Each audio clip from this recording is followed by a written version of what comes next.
Chapter 13, Shock and Awe. Stepping out of the shower, Darren wrapped a towel around his waist, and wiped condensation from the ovoid sink mirror with an open hand. Meeting his own ice blue gaze, Darren ran his hand across the light beard that graced his features.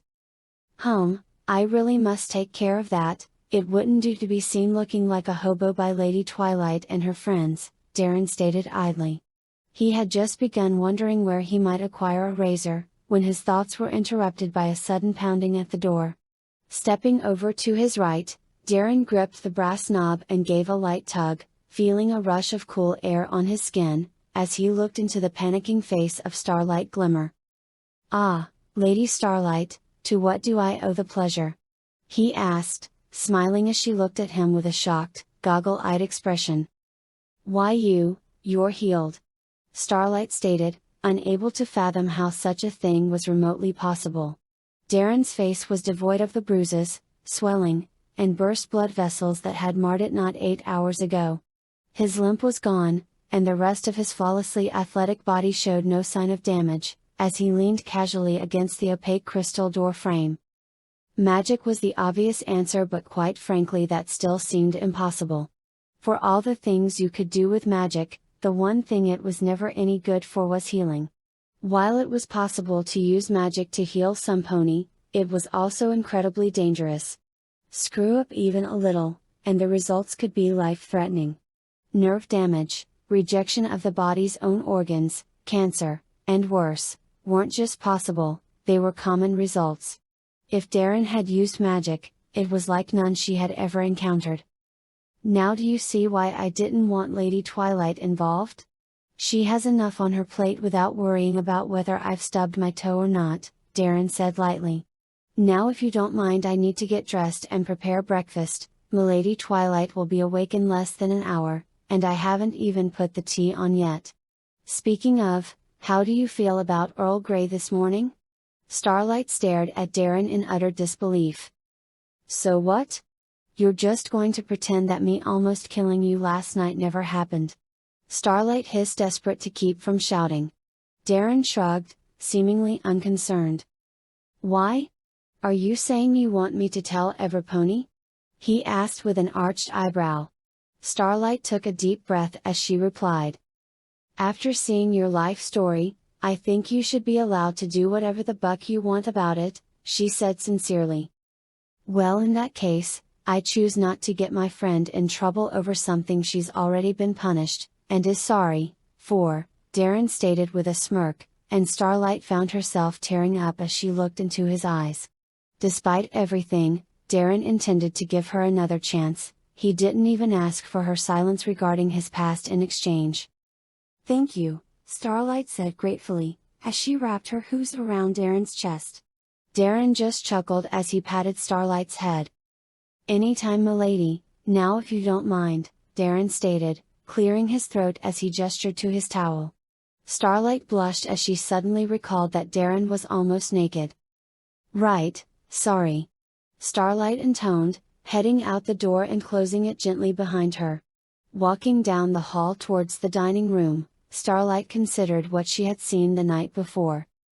Contrary to her own statement, she had not seen quite all of Darren's past, only intense flashes. However, what she had seen was crystal clear, and allowed her to easily connect disparate events in her mind. She had seen visions of the fall of Darren's home planet, she had seen the war of vengeance he had prosecuted in the wake of that tragedy. She had seen images of his time in Equestria 1100 years prior and the vows he swore there. Then she saw him leave to face the greatest enemy ever known to mortal life. She knew his triumphs, and his tragedies, his victories and his failures. She also knew many of his greatest secrets. And why she could divulge them to no pony. At least, not yet. "So you'll be back in time to meet me, Spike, and Rarity at the train station this afternoon?" Twilight inquired as she spread raspberry preserves on a fresh scone. Trying at the same time not to blush, as Darren leaned over her seated form to place several slices of piping hot French toast in front of her. "Of course, milady, my work shift at Sweet Apple Acres ends at 4 in the afternoon sharp," Darren reassured as he withdrew to serve Spike and Starlight. I shall meet up with Lady Rarity at 4:15, and be there to escort you at no more than 5:15 at the absolute latest. Can I get anything else for any pony before I sit down? Darren asked, glancing around the table with a smile. Twilight sighed inwardly, as she felt a flutter in her heart. Darren really was one of the most selfless ponies she had ever met. I think we're all good for now. This meal looks absolutely amazing. Twilight wasn't exaggerating. Earl Grey tea served with blueberry scones, several types of fruit jams and preserves, fresh squeezed orange juice, and the piece de resistance, French toast with fresh sliced strawberries, a light drizzle of vanilla icing, and dusted with powdered sugar. Since his arrival, Darren had insisted on cooking for Twilight at every opportunity, and now she couldn't imagine living without the meals he prepared. Every day she woke to a new culinary masterpiece presented by a handsome knight from another world who waited on her horn and hoof. Twilight had to admit, she felt extremely spoiled. Celestia, this is amazing, Darren, Starlight declared loudly, as she savored the delicious meal. Her comment was made with utmost sincerity. The toast was light and fluffy, practically melting in her mouth, and had just a hint of nutmeg for an exotic extra kick. While the sweetness of the icing, and syrup, was complemented perfectly by the tang of the strawberries. Why are you working on a farm? You should have your own chain of restaurants, she declared. Darren chuckled as he dug into his own stack of toast slices. Much though I appreciate the praise, Lady Starlight, I am more than happy where I am. Besides, I am a warrior, not a chef. He replied modestly. Coulda fooled me, Starlight declared. Prior to her disastrous spell the night before, Starlight had flatly refused to eat anything Darren had prepared, claiming not to be hungry. Now she mentally kicked herself for missing out on Darren's immense culinary talent. Darren simply smiled and nodded his thanks as he ate. Twilight grinned, grateful that Starlight finally seemed to be growing comfortable with Darren's presence. Spike also seemed to have begun warming up to the Doomslayer, or at least seemed to enjoy Darren's cooking. As he wolfed down his stack of toast with extra syrup. Twilight would have admonished Spike to eat more slowly, if she hadn't also been stuffing her face at that moment. In fact, the only one eating with any restraint was Darren himself, as he used his knife and fork to deftly slice off bite-sized pieces of his toast, bringing them to his lips with remarkable finesse, before placing them in his mouth, and carefully chewing for a few seconds before swallowing. Twilight was always amazed at the dexterity of human fingers, but even more so by those belonging to Darren. Those same digits capable of so delicately manipulating utensils for dining, were capable of crushing bone into powder, or tearing flesh like cheap paper. Even encased in gauntlets of supernaturally empowered armor, Darren's fingers were capable of incredibly precise movement.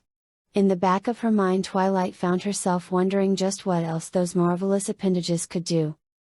"Milady, are you all right?" Darren asked, breaking Twilight out of her increasingly lecherous thoughts. Twilight nodded vigorously as she tried to hide her embarrassment.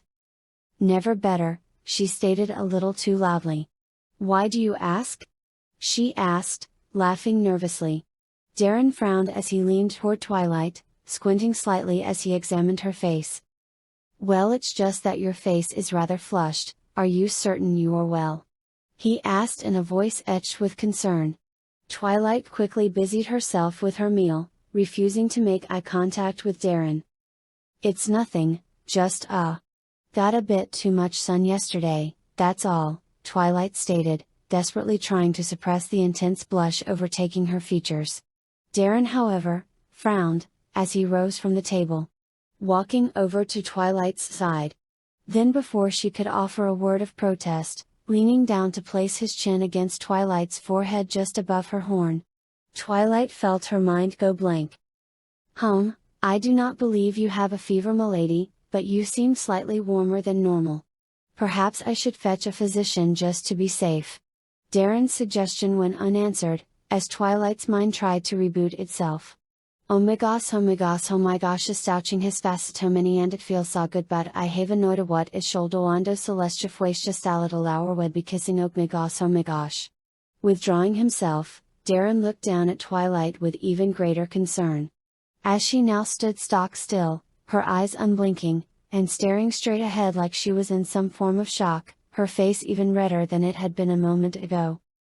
"I'm fine," Twilight stated, her voice coming out as an extraordinarily faint squeak. Darren raised an eyebrow as he looked down at her. "Are you certain, m'lady?" he asked hesitantly. Twilight nodded stiffly after a second or two. "Very well then, but let some pony know if you feel even the least bit ill. In fact, perhaps I should remain here for the day, just in case." Shaking her head and smiling, Starlight cleared her throat. "Don't worry, Darren, I promise Twilight will be fine. Like she said, she just got a little too much sun," Starlight stated with a knowing smirk toward her teacher. Darren seemed unconvinced, but slowly nodded. "If you say so, Lady Starlight," he said, heading back to his seat to finish his meal. "So Darren, what does Applejack have you doing today anyway?" Starlight asked, trying to shift the subject away from Twilight's brief catatonia. Swallowing another mouthful of food, Darren dabbed at his mouth with a cloth napkin before responding. "I am not entirely certain, apparently we finished the week's apple harvest the other day, so I won't be in the orchard. Though Lady Applejack did mention that she was considering having me plow some of the vegetable fields today." Starlight gave Darren a confused look. "Wait, you finished the week's harvest? You harvested a week's worth of apples, in only 2.5 days?" she asked in mild astonishment. Darren nodded. "Indeed, Lady Applejack claims the credit is mine, but I believe she underestimates what she and her siblings are capable of," he stated with a mild shrug. Starlight shook her head, wondering if Darren was being humble, or oblivious. Finishing his meal, Darren glanced at the nearby grandfather clock. Carved of oak and featuring a design of roses and vines, it read exactly 10 minutes to 6 o'clock. "Oh dear, I seem to be running late. Master Spike, could I trouble you to take care of this morning's dishes?" Spike was too busy chewing to respond with words, so he simply gave Darren an enthusiastic thumbs up. Nodding his thanks, Darren wiped what few crumbs there were on his face away, before heading toward the door. Reaching it, Darren turned and gave a small bow. "I bid you all good morning, and do not hesitate to call on me should you require assistance, Lady Twilight." Twilight nodded, having finally managed to get her blushing under control. "Right, of course, have a great day, Darren, and say hi to Applejack and her family for me," Twilight stated. Darren nodded. "As you say, m'lady, have a good day, and I shall see you later this afternoon," Darren replied, with a smile that had Twilight blushing all over again. Darren approached Sweet Apple Acres in a fine humor, watching the morning dew on the grass sparkling like countless diamonds as the sun shone overhead. Having run the whole distance, he felt extremely grateful for his enhanced physiology that rendered him immune to exhaustion, letting him arrive slightly sooner than expected. Darren had no watch, but had long ago learned to tell accurate time in his head with a single glance at the sun. It was a useful trick, and on this occasion let him know he had arrived a full 5 minutes early to his new place of employment. "Howdy, Mr. Darren," came a voice that brought a gentle smile to the Doomslayer's features. "Good day, Apple Bloom, and how does this morning find you?" he asked, stopping at the break in the farm's white-painted border fence that abutted the main road. A well-worn path lead from the break down toward the farm, rows of apple trees on one side, and several large unplowed fields on the other. Swell, how are you doin'?" the scarlet-maned filly replied. "I am quite well, thank you. Did you come here just to meet me?" Darren asked lightheartedly. "Yep, Ju thought y'all might like some company," Apple Bloom responded, a wide smile adorning her features. Darren returned the filly's smile, feeling a sense of contented calm as he did so. Then staring down the long path to the farm, he was struck by an idea. "That was very generous of you, Miss Apple Bloom, but I have only a few minutes before I am late. So why don't we make the journey a bit quicker?" Apple Bloom gave Darren a puzzled look as he knelt down next to her. "All right, Miss Apple Bloom, just climb onto my back," Darren instructed. Apple Bloom hesitated for a moment, before giving a shrug and doing as asked, wrapping her front hooves around Darren's neck so she wouldn't fall off. Very good, now make certain you hang on tight, understood? Apple Bloom nodded as Darren looped his arms around her back hooves for support. What we whoa! Apple Bloom cried out, as the Doomslayer took off like a shot. After taking a second to adjust, Apple Bloom found herself staring in awe as the trees passed by in a blur of motion. The sensation was exhilarating, as Darren left the path to weave through the rows of trees in the orchard. Apple Bloom felt a strong sensation of elated excitement as the Doomslayer jumped onto a low-hanging branch. Using the branch as a springboard, Darren leapt to a still higher branch on another tree, repeating the process until they exploded from the foliage into open air. Apple Bloom screamed in delight as they burst through the canopy, granting them an amazing view of the near endless rows of trees from above. Accompanied by Apple Bloom's joyous laughter, Darren plunged back down to the earth some 40 feet below. Crashing through the canopy again amid a flurry of dislodged leaves, Darren didn't break a single branch with his passing as they landed. Striking the ground, Darren absorbed the force of the impact with bent knees, before shooting off again as if he had never left the ground. Caroming from one tree to the next, Darren almost seemed not to touch the ground as his passenger shouted out her appreciation of his efforts. "This is amazing!" Apple Bloom exclaimed, as she and Darren hurtled forward like a comet. "It's almost like we're flying." Darren let a small laugh escape his lips at the filly's comment. "Well, if it is flying you desire," Darren replied as he spotted another low-hanging branch and once more climbed toward the sky. "Then so it shall be," he called out with a laugh, as he blasted through the canopy once more, hurtling toward the cloudless blue sky. For a moment they hung suspended in mid-air as their momentum bled off, then just as they began to fall, Darren engaged his jump boots, sending them back toward the heavens. Apple Bloom's expression was one of awe, as the world seemed to drop away behind them, and for a moment she felt herself lost in the ultimate freedom of flight. In that brief instant, Apple Bloom felt like she was on the back of her own personal guardian angel, guiding her toward the infinite unknown. Apple Bloom was pulled from this sensation, as gravity reasserted its grip and they began to fall back to Earth with ever greater speed. However, despite the distance of nearly 60 feet, Apple Bloom had no fear, only joy. She knew her angel would keep her safe. After all too brief a time, the ride ended with Darren landing in a crouch in front of an awestruck Applejack and Big Mac. As Apple Bloom reluctantly slid off Darren's back, he rose to his feet to glance briefly at the sun. "Home," and with 3 seconds to spare, he said with a small chuckle. "So darling, did they work?" asked Rarity eagerly. Twilight gave a disappointed sigh in response, as she looked at her friend with an equally disappointed expression. "I don't think so, but honestly I don't know what I was expecting. The legend of lovers blessing flowers is just that, a legend. It's ridiculous to think a flower can cause ponies to fall in love," she replied dejectedly. "Well, perhaps it simply takes a little time, dear, or maybe it's because Darren is a human," Rarity offered sympathetically. Twilight gave her friend a small smile, that nonetheless failed to mask the sadness and frustration in her eyes. "Either way, it didn't work, and I have no idea what I should do about these feelings I have for him. I mean, it's not like I can just walk up to him and say, 'Hey Darren, I have an increasingly out of control crush on you. Want to go out? Is it?" she stated with a slight bitterness. Twilight and Rarity had met up a few hours after Darren had left for work. Sitting in a cafe, and regaling her friend with the story of the lover's blessing, Twilight only now realized how much hope she had pinned on the mystical Blooms. When she had gone down to breakfast that morning, she had desperately looked for any sign of change in Darren's behavior.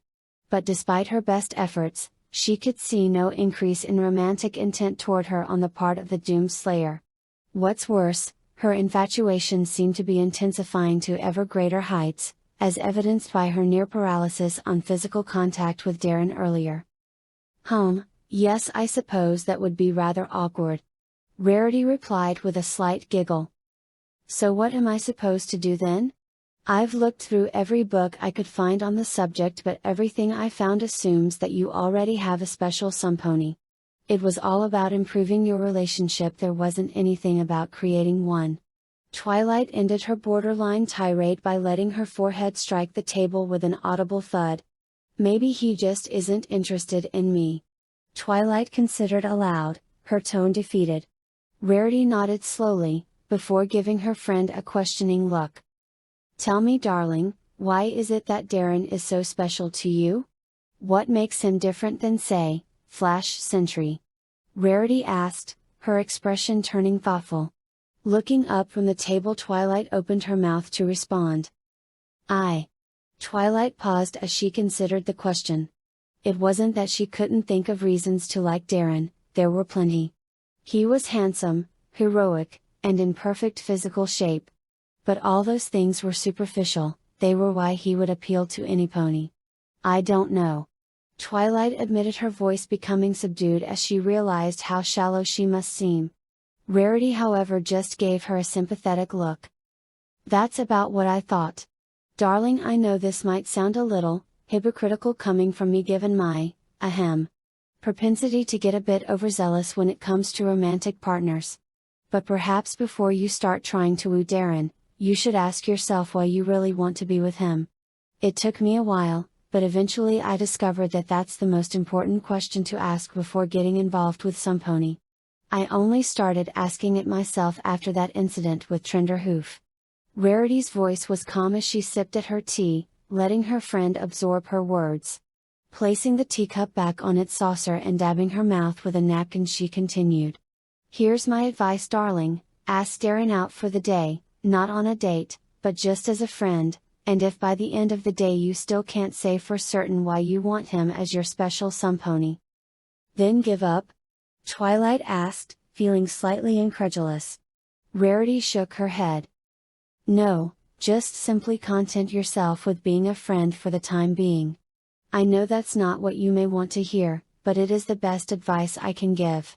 Twilight wanted to argue, to say that Rarity's suggestion was no different from quitting in the face of adversity, but instead let out a sigh of frustration.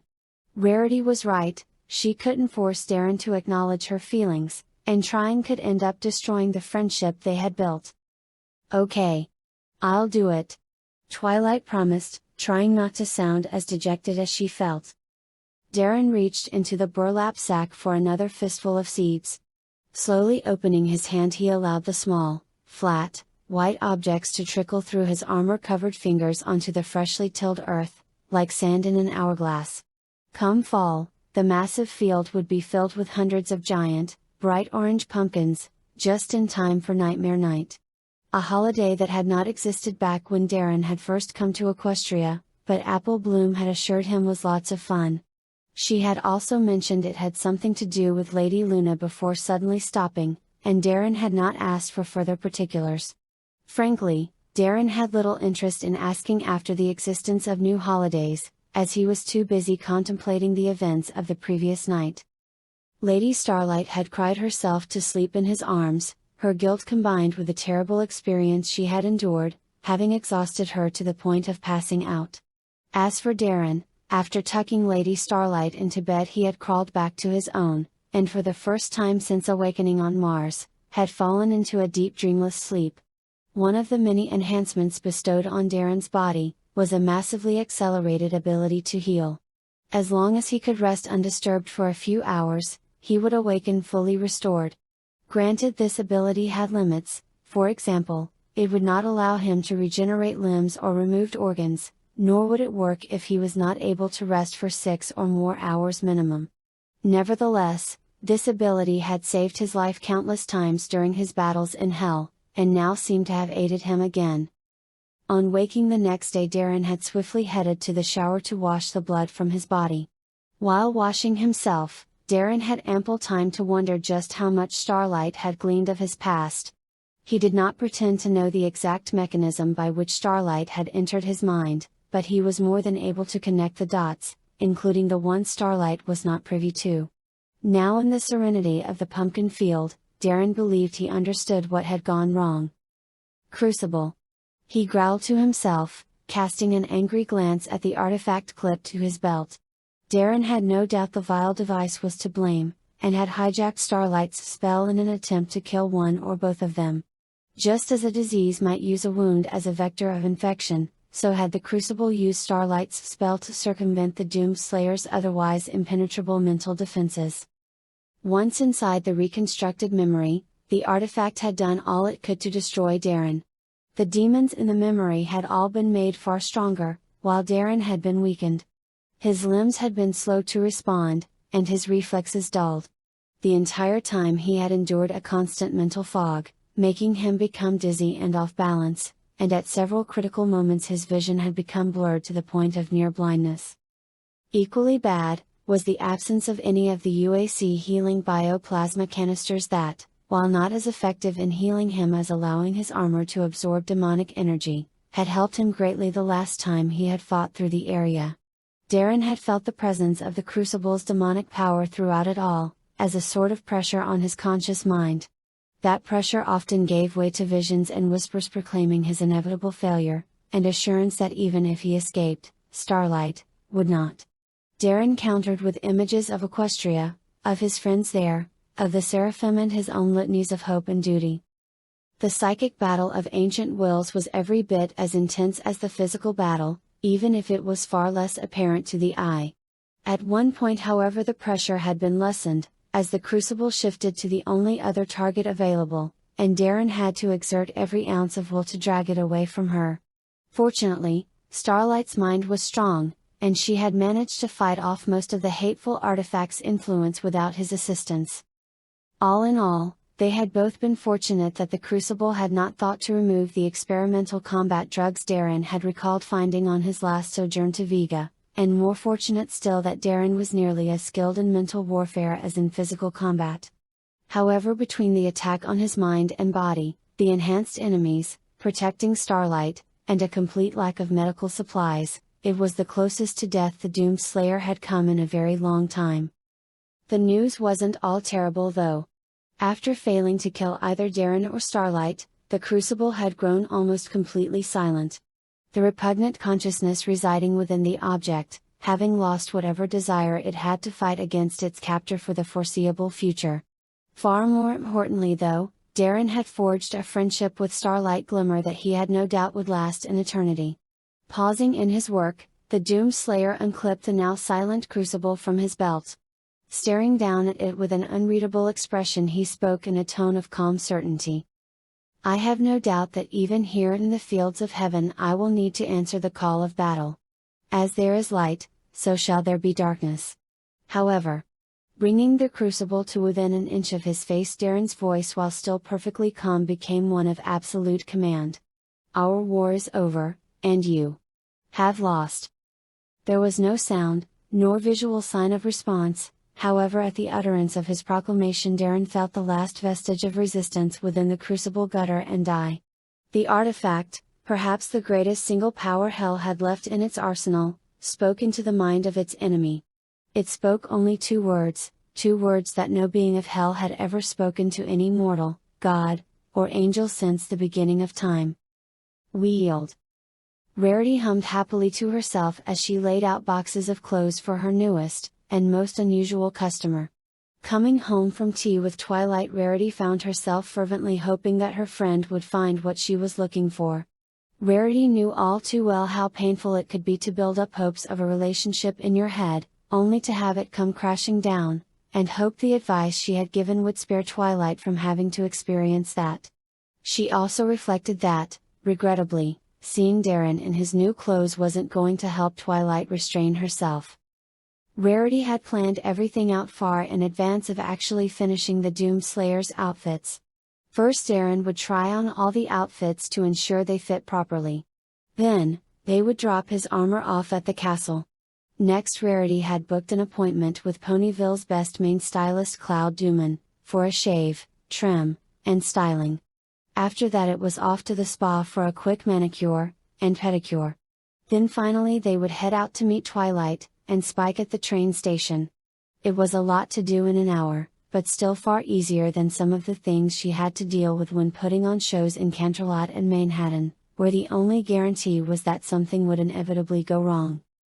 Rarity smiled as the bell above the entrance to Carousel Boutique rang at exactly 4:15. Turning, Rarity was greeted by Darren with a polite bow. One thing you could always say for the Doom Slayer, he was relentlessly punctual. "Good afternoon, Lady Rarity, am I late?" he asked evenly. "Not at all, darling, in fact you're right on time," Rarity replied with a smile. Darren nodded as he viewed the stacks of boxes in front of his friend. "Are all those intended for me?" he asked, a note of mild surprise entering his voice. "MMHM, they are indeed," Rarity replied happily. Darren glanced at the boxes again. There must have been at least 20 or more of varying sizes and shapes. Darren felt grateful indeed that he had just been paid. This looked to be getting expensive. Fortunately, his job paid quite well, so well in fact, that he suspected that Applejack was giving him more than was fair, out of some misguided sense of gratitude for saving the town.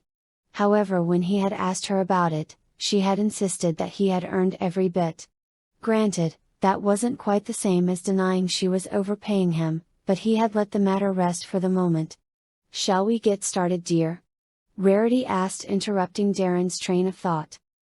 "Oh, yes, of course," Darren replied, accepting a box Rarity had levitated over to him.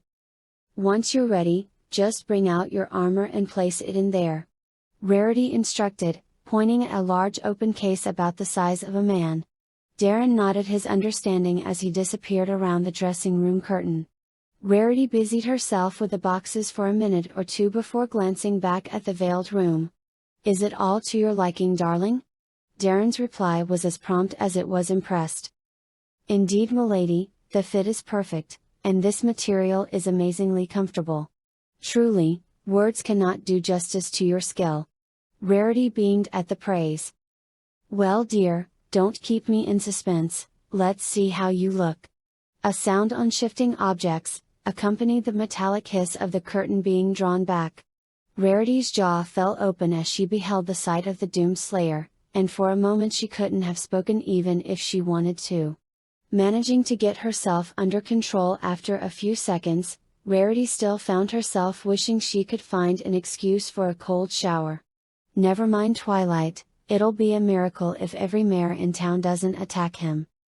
"So what's this big surprise that you have for us?" Spitfire asked, giving her teammate a look out of the corner of her eye. Rainbow just chuckled in response. "Oh, not much, I just figured you and Nimbus might like to meet the newest resident of Ponyville," she said offhandedly. "Why? Are they a big fan of the Wonderbolts or something?" Nimbus asked, wondering what Rainbow was up to. Rainbow shook her head. "Nope, he didn't even know we existed until I filled him in." Spitfire arched an eyebrow. "I hope you didn't promise him a special performance or anything like that, we have way too much work to do for our upcoming show right now," she admonished, but Rainbow just laughed. "Actually, I was hoping he'd be willing to give you two a show," she replied cryptically. "Rainbow, you know we don't do impromptu tryouts, right?" Nimbus asked with a sigh. She liked Rainbow, but this cloak and dagger routine was starting to test her patience. Spitfire nodded in agreement. "Nim's right, if this guy wants to be a Wonderbolt he has to apply like every pony else, sorry it's the rule." Rainbow, if anything, laughed even louder. Spitfire gave her friend an annoyed look as they wove their way through the busy street. "Look, we just came here to deliver the newest flight routines to you, and maybe grab something to eat. We only have a few hours to spend here, so quit dragging this out and tell us what you want to." Spitfire glared at the pony in front of her, who had stopped so suddenly she ran into them. "Hey, what's the big?" "Whoa," Nimbus said in an awestruck voice, interrupting her captain as she stared fixedly up the cobblestone streets. Unable to see past the pony in front of her, Spitfire tried to push through several others who seemed unable to move, instead staring stock still at something up ahead. Finally getting fed up and taking to the air, Spitfire was allowed an unobstructed view of the scene. The entire street seemed frozen in time.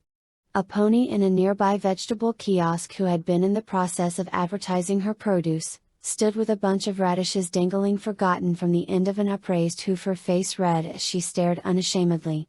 A pony taking a drink from a nearby fountain had raised her head without taking time to swallow, so water now flowed in a multitude of rivulets from her open mouth, as her cheeks turned pink. Off to one side a fork tumbled from the levitation field of a unicorn sitting at a cafe, as the waiter poured tea into an already overflowing cup. However, none of this even registered in Spitfire's brain as she stared fixated at the figure walking down the street, a vaguely familiar pony at his side. Walking on two legs, the figure stood slightly taller than 6 feet, icy blue eyes stared out with a calm born of confidence. His face beheld noble, clean-shaven features, framed by long black hair pulled back into a decorative topknot. He wore a collared, white cotton, dress shirt, with a dark green cravat, tucked into a red vest embroidered with delicate silver vines. Over that, was an unbuttoned black sports jacket, with a strange symbol sewn onto the breast pocket in scarlet thread. Black dress pants were held up by a black leather belt, with a simple silver buckle, and on his feet he wore shined black leather dress boots. Finally, at the figure's waist, and held in place by his belt, was an odd elongated black leather box, covered in silver scrollwork. Walking like a model on a runway, the creature's stride bespoke control and dignity, while his gentle smile produced an aura of affability, that combined with a calm look in his eyes to project power, without being intimidating. Every mare, as well as at least 3 stallions that Spitfire could see, were positively drooling. Seemingly unaware of the effect he was having on the ponies around him, the creature walked straight toward Rainbow Dash, the crowd parting almost automatically before him. Spitfire felt her mouth fall open, as the creature then addressed her teammate in a tone that was formal yet familiar. "Lady Dash, this is a pleasant surprise. Is this a shopping outing, or are you here for another rematch?" the creature asked lightheartedly. Rainbow smirked, seemingly unaffected by the spell that had overtaken pretty much every pony else in the vicinity. "Neither, just here with a few of my Wonderbolt pals. This is Nimbus," Rainbow said, giving a nudge to her fervently blushing companion before pointing a hoof at her hovering captain. "And up there is Spitfire, our captain. Girls, meet Darren Grandel, aka, the Doom Slayer." "A pleasure to meet you, Lady Nimbus, and you as well, Captain Spitfire," he said, bowing his head slightly to each of them. "And nice to meet you too," Spitfire replied, glad that the sunglasses she habitually wore, covered up the fact that she was staring. Nimbus just nodded her head at her captain's words, as she tried to understand how a creature so alien, could look so unspeakably handsome. Rainbow Dash looked at her fellow Wonderbolts with an expression that told them exactly how much she was going to enjoy holding this moment over their heads, before turning back to Darren. "Gotta say, I hardly recognized you without the armor," she commented conversationally. Though she would never have admitted it, the change was far more drastic than that. Despite how appealing Darren was, it had always been tempered by the intimidating presence of his armor. Like a light always shines brightest in the dark, so Darren shone brightest outside of his armor's fearsome shell. In fact, had Rainbow not been as familiar with Darren as she was, she would doubtless have been as dumbstruck by the change as those around her. Even despite her familiarity, and dedication to playing it cool, Rainbow still had to work hard to keep from blushing.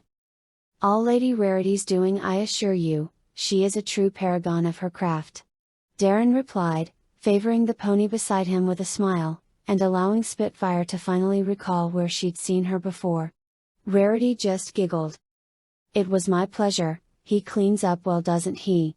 she commented, glancing at Rainbow Dash with a slightly superior smirk, and arched eyebrow.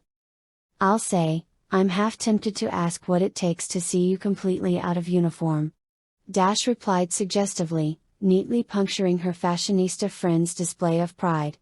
Rarity may have had the best social skills of any pony Rainbow knew, but only Darren could match Rainbow when it came to conversational fencing.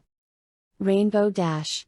"That is hardly appropriate," Rarity declared irritably, to which her friend simply smirked.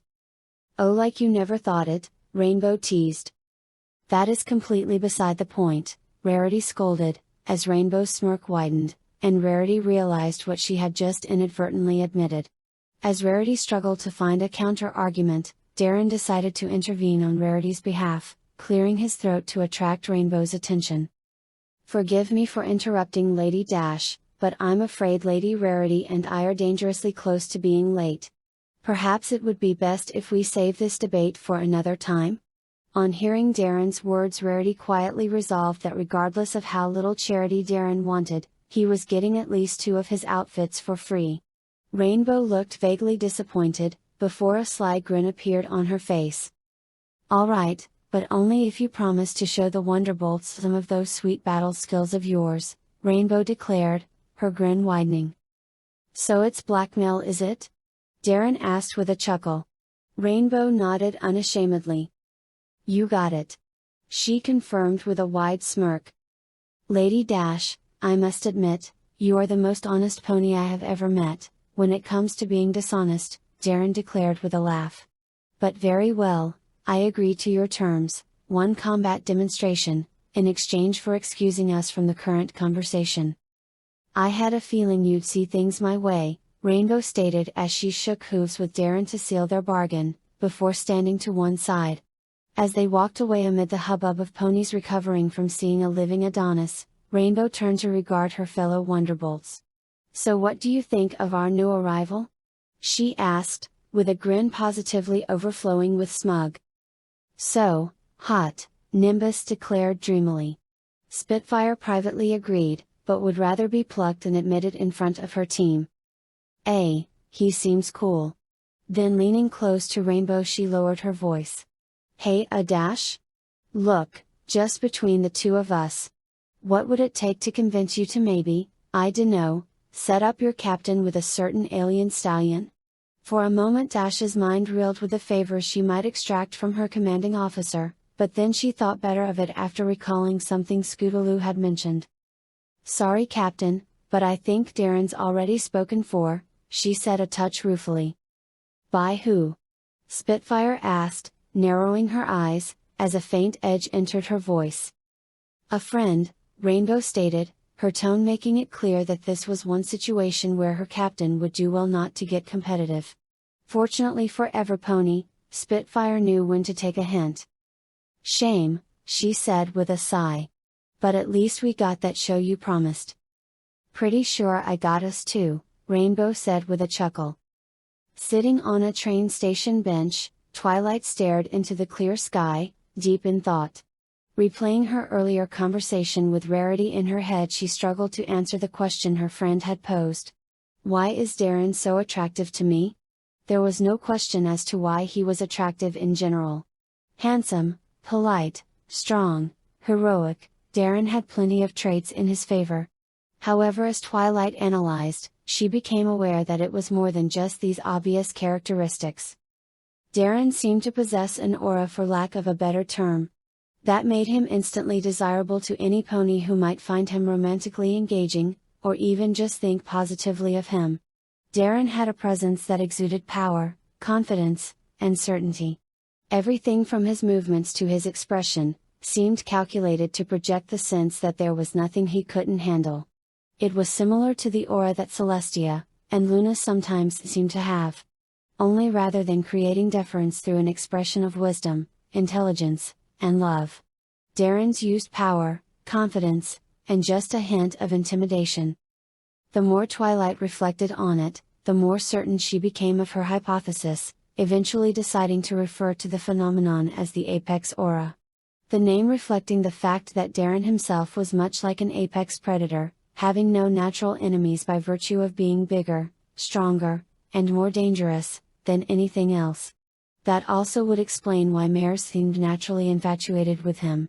Millions of years ago, pony tribes were led by the strongest, as opposed to the wisest, and it was wholly possible that a creature like Darren could trigger an awakening of long dormant instincts. However, if anything, that made Twilight feel even worse.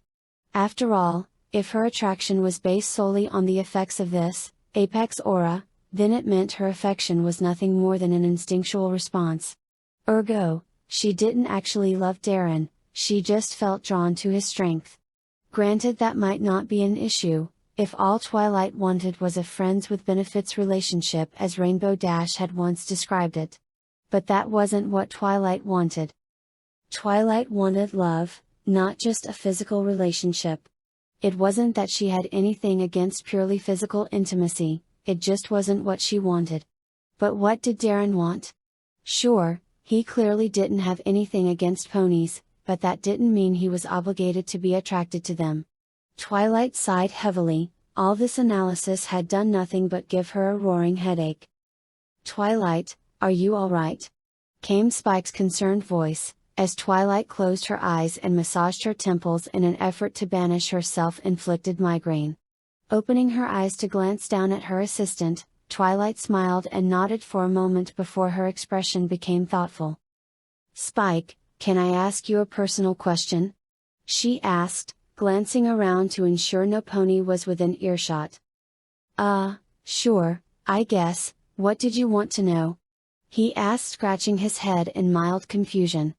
Twilight bit her lower lip as she considered how to phrase what she wanted to say. "It's about you and Rarity," she said, wanting to give her assistant a chance to back out, before getting to the actual question. Spike's expression registered a moment of uncomfortable consideration before he took a deep breath, letting it out slowly as he responded. "Okay, what about me and Rarity?" he asked, clearly resolved. "Well, I mean..." Taking a deep breath to steady herself, Twilight decided to be direct. "How is it that you stay friends with her, despite having a crush on her that she might never return?" For a moment that seemed like an eternity, the question hung in the air between them. Briefly Twilight wondered if she had gone too far, before Spike let out a long sigh. "I honestly don't really know. I guess it's because I just care enough about her, that as long as she's happy, then that's really what's most important. I mean, it's never easy, and sometimes I feel angry at her, or myself, but that's what it means to love some pony, right? You're willing to take a hit for them because you care about them," Spike said with a shrug. Twilight nodded slowly. "Yeah, I think you're right. Thank you, Spike, I really appreciate you answering such a personal question." Spike nodded. "Anytime," he said with a smile as a loud whistle signaled the train from the Crystal Empire's approach. Free of her fears for the moment, Twilight watched the incoming train with a faint sense of apprehension. While she felt certain that Pinkie Pie and Fluttershy would accept her vouching for Darren, it only now occurred to her that she had not considered how to reassure the other passengers. A flare of panic shot through Twilight, but she held it in check with an effort of will. She was, after all, a princess, and she felt that even if the ponies rejected a royal endorsement of Darren's harmlessness, she could always send them to the population of Ponyville for character references. Thus reassured, she observed the train coming to a complete stop amid an obscuring cloud of opaque white vapor, smelling faintly of coal dust and oil. "Twilight, darling." Twilight turned in the direction of Rarity's voice as her friend trotted down the platform. Curiously, Darren was nowhere to be seen. However, given Twilight's concerns, that may have been for the best. "Hey Rarity!" Twilight called back as the doors to the train opened behind her. "Where's Darren?" "Oh, he's waiting outside. He felt it would be best if you had a chance to explain him to Everpony before they actually saw him," Rarity explained, as she moved into position alongside her friend. Twilight smiled as she nodded. She might have guessed that Darren would have already considered the meeting, and planned accordingly. Any further conversation was forestalled, however, as ponies began to disembark from the train. Clearing her throat, Twilight prepared to address the crowd. Only to be cut off, when a violently pink blur collided with her at near Mach speed, wrapping her in an unbreakable bear hug while talking at a mile a minute. "Oh my gosh, Twilight disagreed. Ozay outed you. Hey fun while we were gone. Ice Rainbow Dash back. Yay Yakistan was so amazing. As she Rarity, you look amazing." Struggling to extricate herself from her friend's enthusiastic greeting, Twilight tried to call out to the crowd. However, her friend's death grip hug ensured her voice came out only as a strangled whisper. "I'm glad to see you too, Pinkie Pie, but I need to..." Twilight began, only to find herself choked off as her friend squeezed even harder. All the while she watched in ever-mounting, mute anxiety, as ponies walked past them toward the street. Rarity attempted to intervene, only to also be grabbed in a near bone-crushing embrace. Realizing that she would not be in time to stop what was coming, Twilight braced herself for a scream or shout as the ponies encountered the alien in their midst. However, to Twilight's surprise, no such outburst was heard. Finally, Pinkie Pie relinquished her grip on her friend's faintly aching necks. "Pinkie," Rarity declared sternly. "As overjoyed as we are to see you, Twilight had an important announcement to make to every pony on the train, and..." Rarity's admonishment was cut off by a sharp intake of breath from her magenta-colored friend as she snapped her gaze over to Twilight. "Oh, my gosh! You have a super important announcement to make. I have a super important announcement to make. We're super important announcement twins. Well, technically it's not just me Fluttershy knows to so would that make us more like super important announcement triplets? Or would it be quintuplets since Rarity's also?" "Pinkie," Twilight shouted, still wondering why no pony was making a scene yet. Rarity had said Darren was there, so why hadn't any pony noticed the 6-foot alien standing in the middle of the road? "Yes, Twilight?" Pinkie asked, her trademark grin plastered across her features. Twilight took a deep breath, deciding that it was pointless admonishing Pinkie now, the damage was already done. Somehow, Darren had managed to escape notice, and regardless, any panic would be restricted to the dozen or so ponies who had already left, and they would soon be brought up to speed by the residents of Ponyville, who would be eager to protect their unofficial champion. "Never mind, where's Fluttershy?" Twilight asked, glancing around as more ponies filtered past them. Looking left and right, Pinkie seemed to be checking to see how many ponies were left on the platform before answering. Seeing the last few grab their luggage and head toward town, she replied, "She should be here right about now."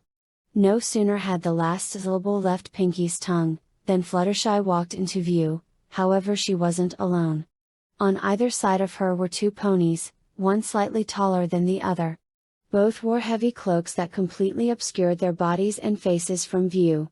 As Fluttershy walked forward, the two figures came with her, the larger one briefly fidgeting with a small bundle just barely visible beneath their cloak. "Hello Twilight, hello Spike, oh and you to Rarity, it was awfully nice of you to come and meet us all at the station." Fluttershy greeted with a smile. Twilight glanced suspiciously at the two cloaked figures behind her friend. "It's great to see you to Fluttershy, but, who are these ponies?" Twilight asked, a note of concern entering her voice. However, before Fluttershy could offer a word of explanation, the figures cast off their cloaks with a dramatic flourish. "Surprise!" shouted the unveiled figures of the Regent of the Crystal Empire herself, Princess Miyamori Cadenza, and her husband Shining Armor, while tucked into a carrying sling around Cadence's neck, was their daughter Flurry Heart. Twilight stared in shock at her sister-in-law. "Cadence? Shining? Flurry? What are you all doing here?" Twilight cried out in a mixture of surprise, happiness and mild foreboding. "We came to visit, of course," Cadence declared, happily embracing her sister-in-law. Cadence's exact words were, "If I don't get out of this castle for a few days I'm going to scream." Plus little Flurry here really wanted to see her favorite aunt. Shining Armor related with a chuckle. Twilight felt another flare of panic as the familiar feeling of events spiraling out of control assailed her. Something of how she was feeling must have shown on her face, as Cadence gave her a concerned look. "I hope this isn't a bad time?" she asked, a look of worry appearing on her face. Twilight struggled to respond as her mind instantly conjured 1,000 horrible ways things could go wrong. "Yes. I mean, no, not at all. Well, it is, but it isn't. It's kinda hard to explain. See, well," Twilight sighed in defeat as she glanced at Rarity, who gave a nod of unspoken agreement. "Okay. I kinda have a surprise for you too. I want to introduce you to some pony. He's a really good friend, and he's a great hero. Just brace yourselves, he's kinda unusual." Twilight explained, then turning her head, and ignoring the neurotic voice in the back of her head begging her to reconsider, Twilight called out, "Darren? Would you please come out here?" Before any pony could ask questions, a figure appeared from around the corner of the train station. Seeming to melt out from the shadows, he approached the group of ponies at a leisurely pace. Twilight would have been drooling over how amazing Darren looked without his armor, but she was too busy watching her brother and sister-in-law's reactions, not to mention those of Fluttershy and Pinkie Pie. Eyes widened in shock, mouths fell open, and to Twilight's unspoken dismay, Shining moved to interpose himself between his wife and the incoming human. As for Darren, he betrayed only the vaguest hint of surprise as his eyes flicked to Cadence's wings and horn. No pony so much as breathed, as Darren Grandel stood before them. "Cadence, Fluttershy, Pinkie, and Shining, I would like to introduce Darren Grandel," she stated, gesturing to him with a hoof and deliberately leaving out his title. "Darren, these are my friends Fluttershy, and Pinkie Pie, my brother, and sister-in-law. Prince Shining Armor, and Princess Mi Amore Cadenza, and their daughter Flurry Heart." As smoothly as if he had rehearsed it 1,000 times, Darren fell to one knee, his right arm across his chest making a fist over his heart, his head bowed low. "Your eternal servant, Seraphim Mi Amore Cadenza, and yours, Lord Shining Armor, and of course it is always an honor to meet any friend of Seraph Twilight." Darren's formal tone and show of fealty clearly surprised those assembled, as for a moment they were at a loss for words. Thank you?" Cadence offered after a slightly awkward pause. Clearly just as flummoxed as Twilight had been when he had performed the ritualistic bow for her. However, it was at this point that Flurry Heart, who had been asleep during the entire proceeding, chose to awake. Yawning and glancing around as she blinked sleep from her eyes, the young foal's gaze settled upon Darren's kneeling form. With a sound of joyous excitement, Flurry wriggled free of her swaddling to fly over to the doomed slayer. Alighting on the ground before him with a giggling exclamation. Glancing up from the ground, Darren stared at the foal in front of him. His eyes widened in shock, his mouth opening and closing a few times as the breath caught in his throat. "Impossible," he said in a whispered tone filled with a disbelieving awe. "This child, it is not possible." Twilight recalled her own surprise at the discovery that her niece was an alicorn, but it had been nothing close to what Darren appeared to be feeling. "A born Seraphim?" he asked in a tone of deep reverence, seemingly unable to believe what he was saying. As if sensing the Doomslayer's confusion and wishing to comfort him, Flurry wrapped her front hooves around Darren's bent leg, a happy smile upon her face. Swiftly bowing his head once again, Darren seemed overtaken with emotion. I do not deserve." Darren seemed to be trembling as Flurry only looked up at him, her smile turning to a look of apparent concern. "She is beautiful," Darren stated in a shaking voice, that spoke of an immense weight to every word. All those present watched the exchange with varying degrees of confusion. As the strange alien reacted to Flurry Heart's presence like she were a goddess come to earth, as opposed to a curious foal trying to make a friend. Thank you? She, seems to really like you, Mr. Grandel, was it?" Cadence asked awkwardly, feeling at once confused, and proud that her little girl could affect some pony so dramatically. Darren seemed not to hear at first as he raised his head, and extended a trembling hand to the foal, who released his shin to nuzzle his outstretched fingers affectionately. Finally, Cadence's words seemed to register, and Darren blinked as if awakening from a trance. "I was not aware that there were other Seraphim in Equestria besides Ladies Luna, Celestia, and Twilight," Darren stated, managing to compose himself after a moment. "It is good to know that more have been chosen, and that one has been born is surely divine providence." For a moment Darren's tone took on a note of religious fervor as he smiled down at Flurry, who giggled up at him with a smile of her own. "I don't know about divine providence, but we're certainly proud of her," replied Shining Armor, with a faint smile indicating that he was already starting to relax in Darren's presence. Darren nodded as he rose to his feet, only for Flurry to fly up and perch on his shoulder. For a moment Shining Armor glanced at his daughter sitting on the shoulder of a creature at least a head or two taller than himself, and felt a flutter of apprehension pass through his gut. Glancing over at his sister, however, he felt reassured by the fact that she was struggling not to laugh at the odd sight. The tension was then broken down even further by Pinkie Pie, who moved in a pink blur to stand in front of Darren. "Ah, that is the cutest thing ever," she stated, clasping her front hooves next to her face in an adoring expression, before pulling a camera seemingly out of nowhere to take a picture of the moment, dazzling Everpony with a flash. Even Darren seemed caught off guard as he rubbed the afterimage from his eyes before noting the camera had vanished again, and Pinkie was now pasting the freshly developed instant photo into a scrapbook entitled "Darren and My Friend's Scrapbook." Darren's eyes whitened slightly at Pinkie's behavior, before an odd half smile made its way onto his face. Finished with her scrapbooking, Pinkie placed the book within her mane, where it was soon lost amid the fluffy pink curls that somewhat resembled cotton candy. "So you're a human, right? I've never seen a human, only Twilight told me about them from that time Sunset Shimmer stole her crown. Did she ever tell you about that? Anyway, she told me all about humans. Is it true you never walk on all fours, or that you have these strange little plastic squares that you can talk to other humans with? Ooh, is it true that you always wear clothes because otherwise?" "Pinkie," Twilight exclaimed, breaking her friend out of her endless train of questions before it went farther than any pony was comfortable with. "Yeah, Twilight?" Pinkie asked, her enthusiasm not diminished even slightly. "Darren is new here, maybe you could." Twilight was cut off by a squeal so high-pitched it could shatter glass. "Oh my gosh! I just realized you're totally new to Ponyville," Pinkie shouted, before switching to a more serious tone of brusque efficiency. "Excuse me, Everpony, but I need to get on this like frosting on a cake," Pinkie stated, before vanishing in a flash of magenta. For several seconds no pony spoke, then Darren chuckled, a bemused expression on his face. "You might have warned me that Lady Pinkie Pie was a weird," he stated with a small smile. "A what?" Twilight asked, confused.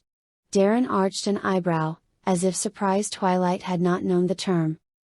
"A weird. An individual with an extremely rare mystical trait that allows those who possess it to bend, or even break, the laws of reality. The most common abilities include unconscious space-time manipulation, ability to alter one's own physical composition, and the power to see into other realities," Darren explained with a shrug. Twilight's mouth fell open, stunned. "Wait. There's actually an explanation for what Pinkie does?" she asked incredulously. "Well, yes, you mean you did not know, milady?" Darren asked in mild surprise. Twilight shook her head. "No, I always figured it was unique to Pinkie and couldn't be explained." Darren shrugged. "I suppose that is not all that surprising. It is an exceedingly rare gift, and those who possess it often do not realize they are using it. But see here, milady, why don't we get Everpony settled back at the castle, and then discuss it?" he suggested, glancing at Cadance, Shining Armor, and Fluttershy. "Right, of course. Let's just grab their luggage," Twilight replied swiftly, trying to cover up that she had momentarily forgotten they were there. Excuse me, Twilight?" came a soft, apologetic sounding voice so low it was almost a whisper. "Yes, Fluttershy?" Twilight asked, turning her attention to her friend. Fluttershy hemmed and hawed slightly before she explained. "Well, it's just, I really need to get back in time to feed all the animals, especially Angel, and well, your castle is on the other side of town, and so, I was wondering." "Oh, of course, you go take care of your animals, and we'll catch up later, sound good?" Twilight suggested with a sympathetic smile. Fluttershy nodded happily as she made her way to the luggage cart. However, on reaching it, she went for what was easily the largest case on it. A massive steamer trunk, that was easily bigger than she was. How she had managed to travel with such a burden without aid was a mystery. Setting her hooves, Fluttershy heaved with all her strength, managing to push the trunk off the cart, barely. Grabbing a hold of the worn leather strap on the side, she tugged with everything she had, but only managed to break the strap and tumble backward. Equestrian leather was made from the bark of a tree, as opposed to the tanned hide of animals like Ondua, but it was every bit as strong. Breaking it wasn't exactly easy, and it testified to the item's weight. Darren had seen enough. Protocol demanded that he escort the Seraphs back to the castle, but his heart commanded that he aid the struggling Fluttershy. Ever so gently he removed Flurry Heart from his shoulder. Treating her as if she were a priceless ancient tapestry that would crumble to dust at a single errant movement, Darren placed the young alicorn in the sling around her mother's neck.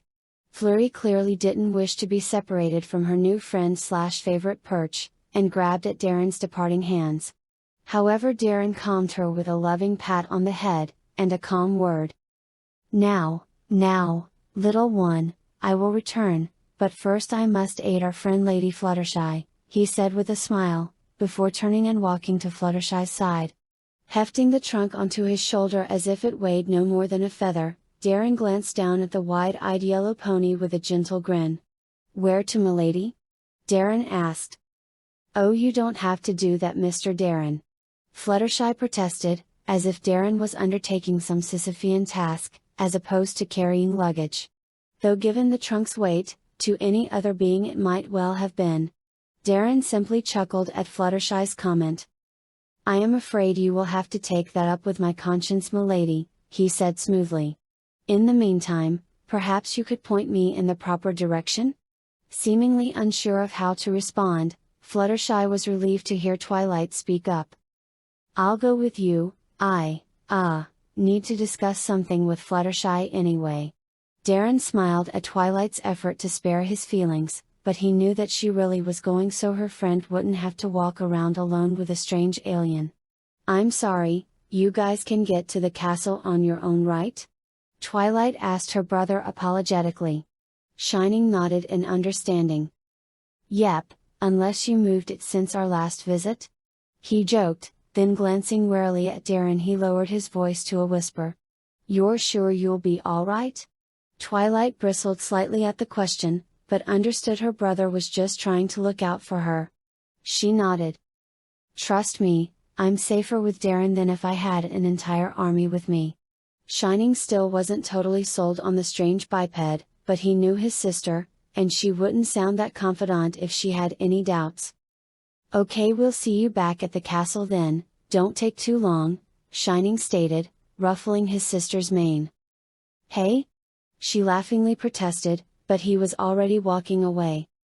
I'll head back to the castle with them, and make sure every pony gets settled in properly, dear, Rarity stated with a smile before turning to catch up with Cadance and Shining, who had already grabbed their belongings and headed toward the street. I'll go too, Spike stated, and Twilight nodded before redirecting her attention back to Darren and Fluttershy. Okay, Fluttershy, lead the way, Twilight stated, gesturing with her hoof. The trip to Fluttershy's cottage was made mostly in silence, periodically punctuated by awkward attempts at conversation that inevitably fell flat. Until, however, Darren decided to speak. So, Lady Fluttershy, Twilight tells me you once managed to talk down a manticore of all things. He asked conversationally. Fluttershy glanced up at Darren with a slightly nervous expression before nodding. It was really no big deal, Fluttershy mumbled, hiding behind her mane. Oh? You managed to calm down an enraged predatory beast, alone? Without the use of any tranquilizer or other sedative? Forgive me if I speak out of turn, but that is hardly nothing, Darren declared calmly, as he shifted the trunk on his shoulder to a slightly more comfortable position. Fluttershy tried to hide even further behind her mane, blushing slightly at the praise. I was just doing what any pony would have done for a creature in need. Fluttershy replied meekly. Darren shrugged. Perhaps, but of all your friends, only you were able to see the true cause of the beast's aggression. I consider myself a fairly observant man, but I could never imagine having such insight into another creature's woes, Darren stated truthfully. Oh, I'm sure you're just being modest, I bet you could have done it, Fluttershy stated, starting to feel a little more comfortable. Darren shook his head. With respect, milady, I do not believe that is so. More to the point, even if I could have, my response would have been far less restrained than yours. Keeping your head, You managed to avoid unnecessary bloodshed. That is a truly admirable quality. One I am forced to admit I do not possess, Darren stated with a slight sadness. I don't know, Darren, you're a pretty smooth talker when you want to be, Twilight stated with a laugh. Chuckling in response, Darren shook his head. My enemies might disagree with you, milady, Darren stated. Is that your home up there, Lady Fluttershy? He asked, inclining his head toward a beautiful, sod-roofed edifice on a hill. With walls of yellow adobe or clay, it stood alongside a gently flowing stream, a small wooden bridge allowing a winding dirt path to lead up to it. Fluttershy nodded.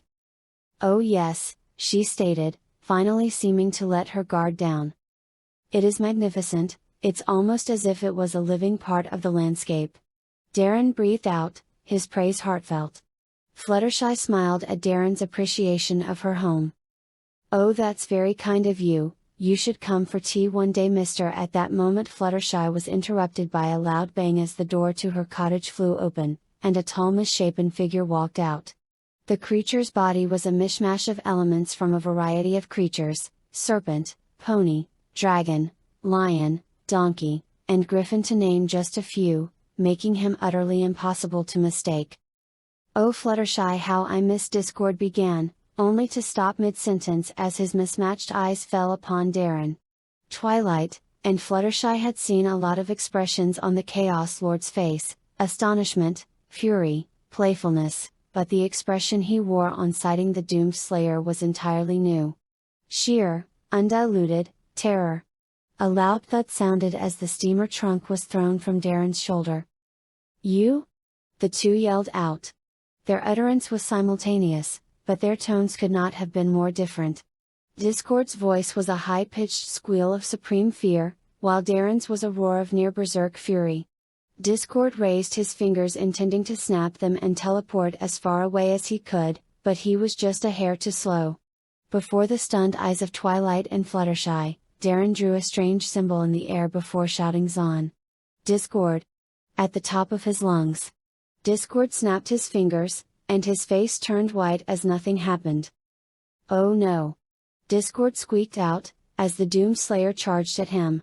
Fortunately, even bereft of his magic, Discord was still remarkably fast, and his body shape made his movements hard to predict, allowing him to just manage to twist out of the path of a punch that would have impaled him on Darren's arm.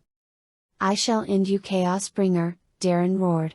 Though not normally known for talking in battle, Darren felt there were occasions where one's true emotions simply had to be unburdened.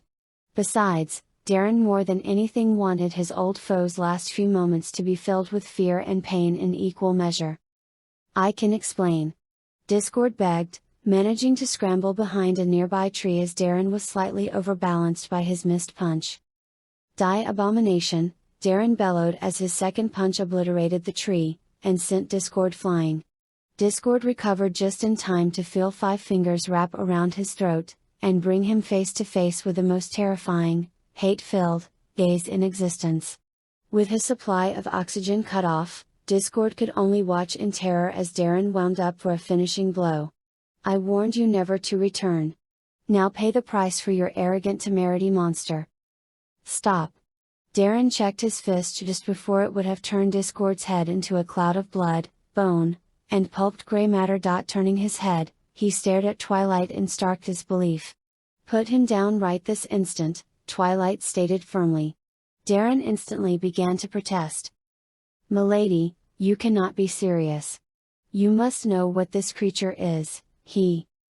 I know who he is, Darren. He's my friend, just like you are. Let him go. Twilight's voice was calm, but commanding, and Darren relented. By your will, Seraph, he stated, visibly reining in his temper as he dropped Discord unceremoniously to the ground. Coughing and hacking, Discord managed a grateful glance at Twilight. Thank you, Twilight, that was just a hair too close for comfort, Discord stated, and for once he sounded entirely sincere. Then glancing fearfully around, Discord looked up at Darren. Your brothers aren't here, are they? I'd rather not. Discord was silenced by a glare that could have leveled a mountain range. Speak any further of the past, and I shall remove your forked tongue, Darren commanded coldly, cutting off whatever Discord had been about to say, though not before Twilight registered it and filed it away for later. Enough, Darren. I don't know what happened between you two in the past, but Discord has changed. He saved my life, heck, he saved the lives of every pony in Equestria, including Celestia, and Luna. Suddenly Darren's demeanor shifted slightly, and his gaze bored into Discord's with an expression as icy as the voice he spoke in. Is this true? He demanded without so much as blinking. His tone promising terrible consequences in the event Discord attempted to mislead him. Yes, Discord said simply, clearly able to see that the doomed slayer was in no mood for jokes. Taking a deep breath, and letting it out, Darren allowed the anger to leave his body. Extending his hand to help Discord to his feet, Darren spoke. Then I beg forgiveness for my rash judgment. If you acted in defense of this land, and if the Seraphim have given you their blessing, then I am in your debt. Accepting Darren's help, Discord was quickly back on his feet, yet Darren did not let go. Holding Discord in place so that their gazes were locked. However, until I can confirm your story with Ladies Luna and Celestia, I am obligated to keep an eye on you. I'm certain you understand? Darren stated calmly, thought there was no mistaking the faint undertone of warning in his voice. Of course, Discord agreed sullenly. I would never chastise the guardian of Equestria for performing his holy duties, he declared. Darren nodded, ignoring the hint of sarcasm in Discord's voice, but still did not release his arm. Then you also understand that the past is a delicate thing, and that it is unwise to bring it up before its time, Darren stated, his tone low and threatening as he emphasized the word, unwise. Oh, absolutely. Discord replied, his smile and tone implying a good humor that didn't quite reach his eyes. Darren responded with a curt nod, and a smile that also did not extend to his eyes, before finally releasing Discord's limb. As she watched the exchange between the gods of war and chaos, Twilight could almost see the tension in the air as crackling bolts of electrical energy. Made all the more unnerving, when she noticed a disturbing detail about Darren. One of Darren's most striking features were his eyes, two beautiful orbs of icy blue, so deep you could drown in them, at least, normally. However, when Darren's anger had been roused, those irises of blue had undergone a disturbing transformation, becoming a violent, hateful, scarlet.